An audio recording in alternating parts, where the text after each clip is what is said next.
A mega project in which more than 150 countries of the world participated, where promises were made to build new airports, motorways, and seaports. Dreams were shown of creating future Dubais and Singapores. But today, in those very countries, these megaprojects look incomplete and the dreams appear shattered. Some are buried under mountains of debt, while others lie in ruins. This was China's biggest global megaproject, named the Belt and Road Initiative, BRI. Once it was hailed as the project of the century, but today it is called a geopolitical disaster. And the biggest losses have been borne by the poor countries to whom these beautiful dreams were shown. But what really happened that people are now pointing fingers even at a superpower like China? Viewers, in 2013, when China's President Xi Jinping announced the Belt and Road Initiative, shortly called BRI, it was described as the greatest plan of the century.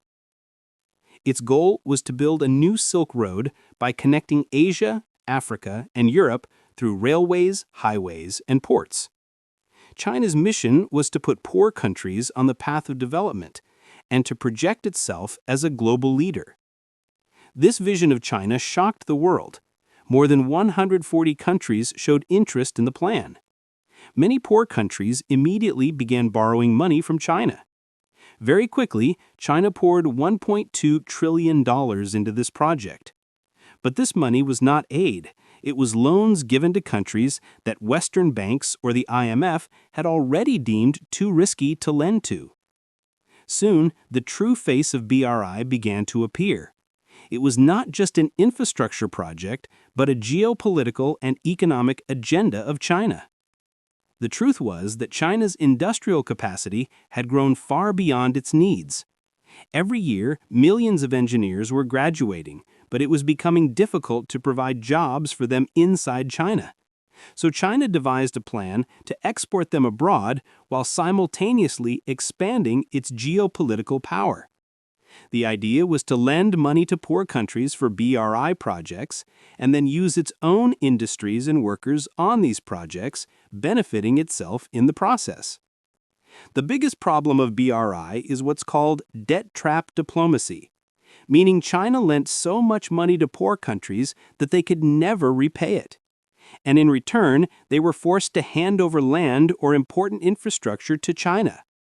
The biggest example of this is Sri Lanka. Its leaders were promised that if they built a new port on the Indian Ocean, they could turn it into a regional trade hub like Dubai. The problem was, Sri Lanka already had Colombo Port, which was a transshipment hub where containers were transferred from large vessels to smaller ships. China lured Sri Lanka into building another deep-sea port on the busy shipping route from the Malacca Strait to the Suez Canal. This was named Hambantota Port. When Sri Lanka decided to borrow $1.3 billion from China, China began to lay down strict conditions one after another. The condition was only Chinese firms would construct this port. The loan interest was low, but if the loan wasn't repaid, China had the right to take over the project. Construction was completed, but Hambantota Port never worked. Feasibility studies showed there was no real need for a port there. And in reality, only 30 to 40 ships docked there in an entire year. Since the port wasn't generating revenue, debt repayment became impossible. By 2017, under the agreement, Sri Lanka had to lease the port to a Chinese company for 99 years. Now, all of the port's revenue goes directly to China, and Sri Lanka effectively lost part of its sovereignty. But Sri Lanka was not alone in this trap. Zambia, a small African country surviving mainly on copper exports, also got caught. Its leaders dreamed of modernizing their economy and started several projects with Chinese loans. They were told that IMF and Western loans came with very tough conditions, but they never realized the dark side of Chinese loans. The condition that if loans weren't repaid, China would seize their assets. By 2020, China alone held 43% of Zambia's total debt. And in November 2020, when COVID-19 collapsed trade and tourism and copper demand dropped, Zambia defaulted. BRI also created many projects that were completely useless. These are called white elephant projects, meaning projects that look big and grand but have no practical benefit. For example, Montenegro, a small country in Europe, borrowed $1 billion from China in 2014 to build the Bar-Bulyar Highway. But the planning was so poor that after cutting through mountains, all the money was spent on just a 41-kilometer stretch of road, a road that doesn't even reach a destination. This small section cost so much that it shook the country's entire economy. Now, Montenegro's debt is over 80% of its GDP, and it is begging for help from the IMF and EU. Similarly, Sri Lanka built an airport near Hambantota Port, the Matala Rajapaksa International Airport. It cost $200 million, borrowed from China again. But no airlines were interested and passengers never came. Today, it is called the world's emptiest airport. Flights are so rare that sometimes elephants and animals roam the runway. In South America, Ecuador also fell into the BRI trap.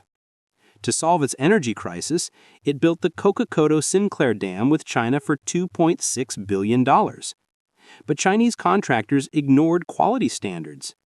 Bribes were paid to officials to push the project through. Now the dam has over 17,000 cracks in its walls. It could collapse any time, posing not just an economic disaster, but a massive human and environmental crisis. Next comes Pakistan. The China-Pakistan Economic Corridor was a $60 billion project. Pakistan hoped it would bring electricity, jobs, and development. But most projects were delayed or failed. In Gwadar, people protested against lack of water, electricity, and Chinese control. Promised jobs never materialized, while Pakistan's debt burden kept rising. Now, Gwadar Port, which once belonged to Pakistan's authority, is under Chinese control. China takes 91% of the revenue, leaving only 9% for Pakistan. The biggest blow to BRI came when Italy, the only G7 country that had joined, announced its exit. Italy had not given Italy direct cash loans, but signed memorandums of understanding for investments and trade deals. However, most projects never materialized and economic gains were minimal. Italy later called it a big mistake and withdrew. Apart from Italy, countries like Malaysia, Myanmar, Bangladesh, and Nepal also canceled or renegotiated some BRI projects. Seeing these failures, the US and Europe launched alternative initiatives, such as the PGGI and Europe's Global Gateway Program. These promised transparent, low-interest loans to help countries avoid China's debt traps. As a result, China and Russia's ties have grown stronger. After the Ukraine war left Russia isolated, it sought closer ties with China through BRI. This is creating a new geopolitical axis which could challenge American dominance. After 10 years and trillions of dollars spent, the Belt and Road Initiative is now considered one of the biggest foreign policy failures of modern history. The main reason for this failure was that BRI was never truly about development. It was always about serving China's own interests. China wanted to export its surplus industrial capacity, gain access to raw materials, and increase its geopolitical power. Most of the loans were given in Chinese yuan because China also wanted to promote its currency. Today, the Belt and Road Initiative stands at a new crossroads. China is rebranding it as BRI 2.0, focusing more on digital infrastructure, green energy, and sustainable projects. But the world is no longer willing to trust promises alone. Now countries will only accept projects that bring real economic benefit, not just more debt burdens. The question is, while other countries suffered losses from BRI, did China itself benefit? In reality, China did not achieve exactly what it wanted. Instead of expanding control, it gained the label of debt trap diplomacy. China's own economy slowed down because of BRI. Collecting back billions in loans and taking over failing projects also became liabilities for China itself. On the other hand, through BRI, China has gained direct or indirect stakes in over 100 ports worldwide, which is highly beneficial for its export economy. If the full BRI network is ever completed, it would become the longest road-rail-sea connection from Asia to Europe, covering about 65% of the world's population.